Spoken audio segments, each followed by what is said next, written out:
আজকে আমি প্রাথমিক বিদ্যালয়ের গণিত বিষয়ের বেজলাইনের মূল্যায়নের যে ছক আছে তা নিয়ে আলোচনা করব।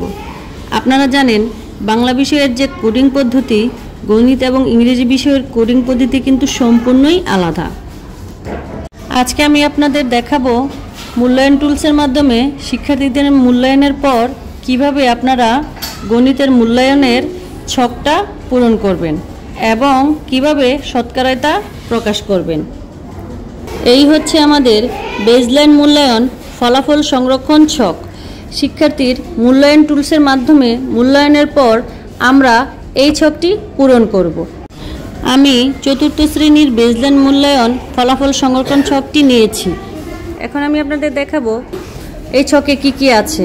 তো এখানে প্রথমে আছে শিক্ষার্থীর নাম, পর ও কথায় লেখা, অঙ্কে লেখা, স্থানীয় মান নির্ণয় করা, প্রতীক ব্যবহার করে ছোট বড় তুলনা করা, বড় থেকে যথাক্রমে সাজানো, ছোট থেকে বড় ক্রমে সাজানো, যোগ করা, বিয়োগ করা, গাণিতিক সমস্যার সমাধান, গুণ করা, ভাগ করা, গুণ ও ভাগ সম্পর্কিত গাণিতিক সমস্যা, লম্বরেখা ও সমান্তরাল রেখা এবং মন্তব্যের ঘর।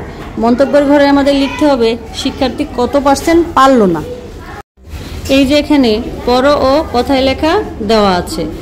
এখানে মূল্যায়ন টুলসের ক, খ, গ, ঘ দেওয়া থাকবে। আর শিক্ষার্থী যদি সবগুলোর উত্তর সঠিকভাবে দিতে পারে তাহলে আমরা কি দিব। বাংলায় থাকলে কোডিং নাম্বার দিতে হতো, 1, 2, 3 দিতে পারতাম। যেহেতু গণিত আমরা নাম্বার প্রদান করতে পারবো না। দেখেন নিচে আমাদের উল্লেখ করে দিয়েছে কি দিতে হবে। গণিতের বিষয়বস্তু অনুযায়ী শিক্ষার্থীর জবাব বা উত্তর পুরোপুরি সঠিক হলে ওই বিষয়বস্তুর নিচের ঘরে টিক চিহ্ন দিতে হবে এবং পুরোপুরি সঠিক না হলে করস চিহ্ন দিতে হবে। তবে উত্তর সঠিক না হলে ক্রস বা মন্তব্যের ঘরে শতকরা কতভাগ প্রশ্নের উত্তর সঠিক না হলো তা শতকরাই লিখবে এবং কি পারলো না তা লিখবে। এতে শিক্ষার্থীর সংশ্লিষ্ট বিষয়বস্তু সম্পর্কে একটি সাম্যক ধারণা লাভ করা যাবে। এখন আমি একজন শিক্ষার্থীর নাম পূরণ করে আপনাদের দেখাবো। তো আমরা সকলেই জানি শিক্ষার্থী যা পারবে সেই ঘরে টিক চিহ্ন দিতে হবে, যেটা পারবে না সেই ঘরে ক্রস চিহ্ন দিতে হবে।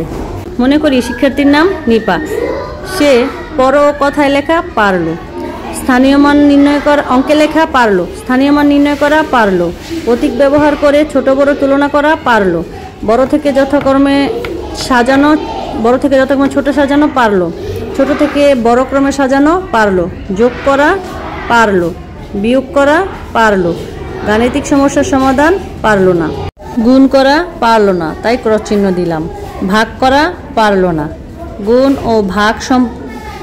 ও ভাগ সম্পর্কিত গাণিতিক সমস্যার সমাধান পারলো না, লম্বরেখা ও সমান্তরাল রেখা পারলো না। এখন আমরা দেখব সে কতগুলো পেরেছে আর কতগুলো পারেনি।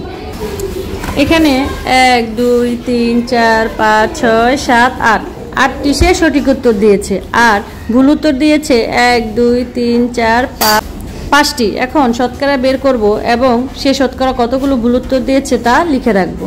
একটা বিষয় আমাদের মাথায় রাখতে হবে, প্রতিটা শিক্ষার্থীর জন্য যেহেতু টুলস আলাদা আলাদা, সেখানে যখন যে যেটা পারবে না সেটা আমরা একটু লাল কালি দিয়ে ক্রস চিহ্ন দিয়ে রাখবো।